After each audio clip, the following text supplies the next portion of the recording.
Online offline ವಂಚನೆ ಬೆನ್ನಲ್ಲೇ ಇದೀಗ ಪ್ರವಾಸದ ಹೆಸರಲ್ಲಿ ವಿದೇಶಕ್ಕೆ ಕರೆದೊಯ್ದು ಕೋಟಿ ವಂಚಿಸುವ ಪ್ರಕರಣಗಳು ಹೊರಬರ್ತಿವೆ.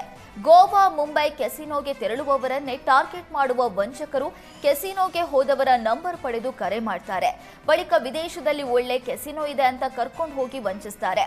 ಫಿಲಿಪೈನ್ಸ್ಗೆ ತೆರಳಿ 1.5 ಕೋಟಿಯನ್ನ ಬಳ್ಳಾರಿ ಯುವಕ ಕಳ್ಕೊಂಡಿದ್ದಾನೆ. ಫಿಲಿಪೈನ್ಸ್ಗೆ ತೆರಳ್ತಾ ಇದ್ದಂತೆ ಪಾಸ್ಪೋರ್ಟ್ ಅನ್ನ ಗ್ಯಾಂಗ್ ಕಸಿದುಕೊಳ್ಳಲಿದೆ. ಕೆಸಿನೋದಲ್ಲಿ ಹಣ ಖಾಲಿಯಾದರೂ ಸಾಲ ಕೊಟ್ಟು ಕೆಸಿನೋ ಆಡಿಸಲಿದ್ದಾರೆ.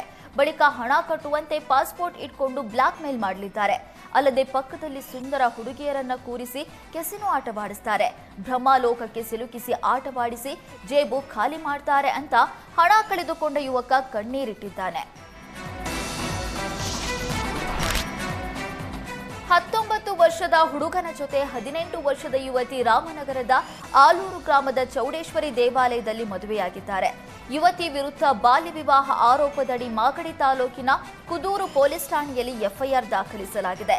ಹಾಸನ ಮೂಲದ ಸೌಮ್ಯ, ಚನ್ನರಾಯಪಟ್ಟಣ ಮೂಲದ ವಸಂತ್ ಜೊತೆ ಚೌಡೇಶ್ವರಿ ದೇವಾಲಯದಲ್ಲಿ ಮದುವೆಯಾಗಿದ್ರು. ಬಾಲ್ಯ ವಿವಾಹ ನಿಷೇಧ ಕಾಯ್ದೆ ಪ್ರಕಾರ ಯುವಕನಿಗೆ ಮದುವೆ ವಯಸ್ಸು 21 ತುಂಬಿರಲಿಲ್ಲ. 19 ವರ್ಷದ ಅಪ್ರಾಪ್ತ ಯುವಕನನ್ನ ಮದುವೆಯಾದ ಆರೋಪದಡಿ ಮಾಗಡಿ ಶಿಶು ಅಭಿವೃದ್ಧಿ ಯೋಜನಾಧಿಕಾರಿಯಿಂದ ದೂರು ಸಲ್ಲಿಕೆಯಾಗಿತ್ತು. ಯುವತಿ ಹಾಗೂ ದೇವಾಲಯದ ಅರ್ಚಕನ ವಿರುದ್ಧ ಪ್ರಕರಣ ದಾಖಲಾಗಿದೆ. ರಾಜ್ಯಾದ್ಯಂತ ವರುಣ ಅಬ್ಬರಿಸ್ತಾ ಇದ್ದು ನಾನಾ ಅವಾಂತರ ಸೃಷ್ಟಿಯಾಗಿದೆ. ಚಿಕ್ಕಬಳ್ಳಾಪುರದಲ್ಲೂ ಹಲವೆಡೆ ಮಳೆಯಾಗಿದ್ದು ದ್ರಾಕ್ಷಿ ತೋಟ ಸಂಪೂರ್ಣ ಮುಳುಗಡೆಯಾಗಿದೆ. ದ್ರಾಕ್ಷಿ ತೋಟದಲ್ಲಿ 5 ಅಡಿಗೂ ಹೆಚ್ಚು ನೀರು ನಿಂತಿದೆ. ದ್ರಾಕ್ಷಿ ಬೆಳೆ ಜಲಾವೃತಗೊಂಡು ನಾಶವಾಗ್ತಿದೆ. ಕಾಲುವೆ ಒತ್ತುವರಿ ಆಗಿರುವ ಹಿನ್ನೆಲೆ ಕೆರೆಗಳಿಗೆ ಹೋಗಬೇಕಾಗಿದ್ದ ನೀರು ತೋಟಗಳಿಗೆ ನುಗ್ಗಿ ಅವಾಂತರ ಸೃಷ್ಟಿಯಾಗಿದೆ. ಲಕ್ಷ ಬಂಡವಾಳ ಹಾಕಿ ದ್ರಾಕ್ಷಿ ಬೆಳೆ ಬೆಳೆದಿದ್ದ ರೈತನಿಗೆ ನಿರಾಸೆಯಾಗಿದೆ.